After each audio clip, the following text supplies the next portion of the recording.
So I'm going to make of you a great nation. What else? What else comes as part of the package deal? I will bless you and make your name great. Okay, so great name. Land. Where's the promise of the land coming? Okay, go to the land, I'll show you. Yeah.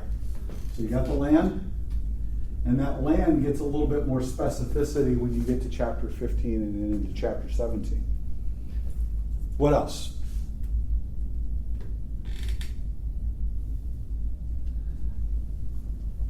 I will bless those who bless you. There you go. Bless those who bless you and curse those who curse you.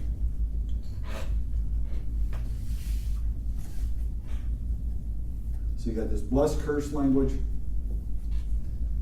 Yeah, and what this becomes is kind of a general signal for a kind of protection, right? Now, all of this sort of rattles around the notion of blessing, barach. I will bless you. And then in chapter 15, another very important component of this covenanting process is that God actually formalizes this by cutting a covenant. A brit.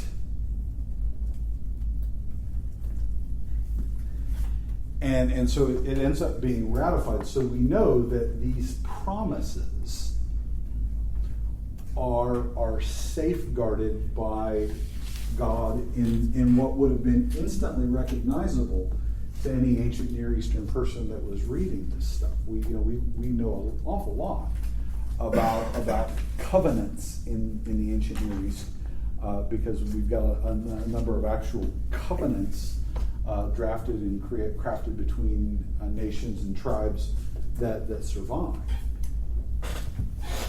And you go into a bazillion different works. I did an awful lot of work back in my master's program a million years ago.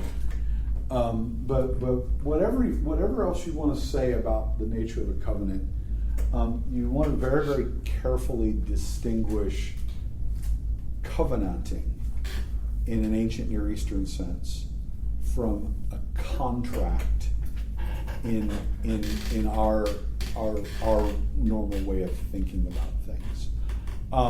In the textbook that I have to use for my junior girls, the definition that they have that they're prescribed is that a covenant is a solemn oath or agreement. And not terrible, but it guts the heart of what a covenant actually is. Any idiot can contract with somebody, make a contract with somebody. Now, I've got an existing contract with my lawn care service. Now, when we deal with contracts, the issue at stake is the terms of the contract.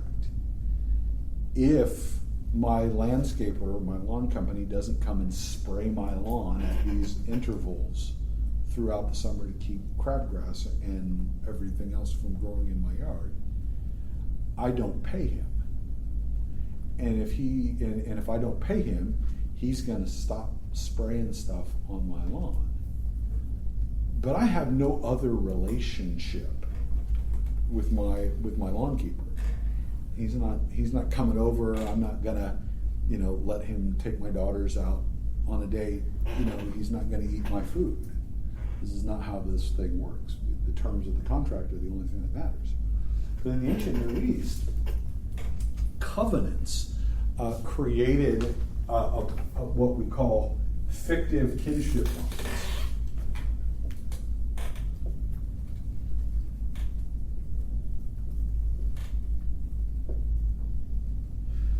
And a fictive kinship bond, that's sociological speak. It means that you become family to somebody. A great king would go to war with a lesser king and would defeat that king, and then to make the peace, they would establish a covenant, and the covenant would make all kinds of promises, just like Yahweh was making to Abraham here. And then they would invoke the gods, whoever, to bear witness to this new relationship that was being created. And then they would have a sacrifice or something that would symbolize the shedding and mingling of blood. And from then on, the great king was a father to the lesser king who was a son.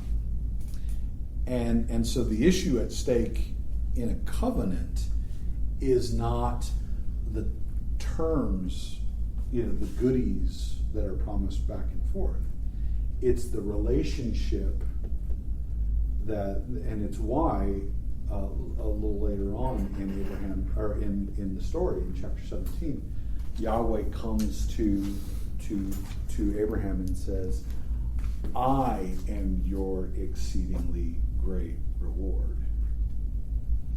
And the idea is that I've got a baggie full of goodies for you, but more ultimate, more pronounced, more important than the bag of goodies that accrues to you is the fact that I'm actually yours. I am to you and you are to me. I am your God.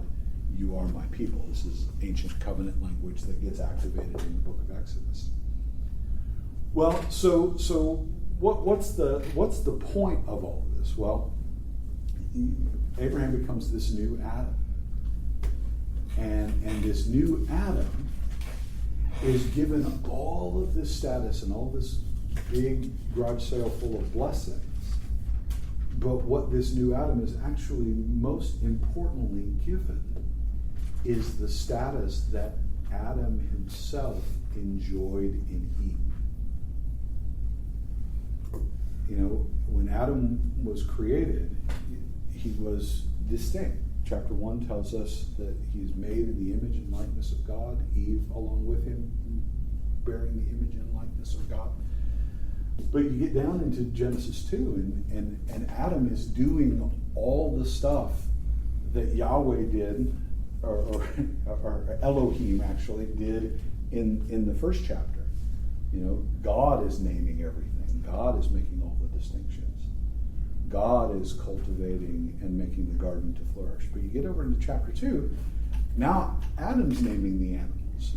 Adam is cultivating and sharing in creative work. That Adam is taking on the role that properly belonged to a son. Well, Abraham is given this exact kind of relationship with Yahweh. And why is he given this relationship? Well, not only that he can enjoy all of these great blessings, but most fundamentally is this ecclesial commonplace, and you'll begin to see this developed over and over and over and over again. That whenever God blesses, he doesn't bless in order to enable you to hoard or flourish, or to regale yourself in the blessings. It always is a kind of priestly reality. You are blessed in order that you might become blessed. Doctor, we were in a Christology class we just finished up. Dr. Guy spent no little time talking about one of the reasons why the Pharisees, Jesus' message to the Pharisees was so radical, because they were hooked into he was pressing the idea of identity and relationship, that your identity and relationship is with Yahweh, and it's not the doing of, it's not the action, it's the status. Right. Your status is a covenantal child, and y'all are so lost in the weeds of acting that you're not even getting it. You remember that conversation? I mean, between relationship and identity and actions. I think exactly that, going back to the sin itself, I think too often does the quote unquote original sin is interpreted as an act of pride and disobedience. But Michael Himes especially develops this, that it isn't at all that. It's a failure to trust God. God said, I'm making you in my image and likeness. You share this life for me. And the temptation is, no, you're not. You're junk. Eat this, and then you'll be like God. But you're already like God. So it's a failure to trust the promise of God and that the inheritance that you already have. And so what happens in the covenant is God is, okay, let's try this again. and maybe you'll get it this time. Oh yeah, and this is the thing, and to piggyback on this is the thing that stinks about this ideology that I think really develops in the beginning of the Second Temple period, of a fundamental competition between Israel and the nations. Yeah. Is that to do exactly. So God shows up and says, okay, Abraham, here's all your blessings. Yeah. Just like to Abraham. Yeah. And Adam, as it were, says, I want to enjoy these blessings. I want to be like God, but kind of without God. I want the kingdom, but I don't want a king in it, right? And so Abraham and the children of Abraham are always faced with this. Man, you got the goodies. Oh, they're awesome. But recognize that these goodies always are always and already a commission. It's already given to you. Yeah. They are given, and they are given as a supreme gift of gratuity. But they're not given to you alone, as though that they were your possession. And so often, this. I'm a Girardian. I love René Girard, and he talks about the way that the depletion or the lack of goods create rivalry. That there's not enough clean water to go around, so we got to go to war. There's not enough oil that we can dig out of the ground, so we got to go to war over it. And so when I want something that somebody else wants, one of us has got to go in the ground in order for me to enjoy this, right? And that's what's kind of going on here, and recognizing that your blessings don't come at someone else's expense.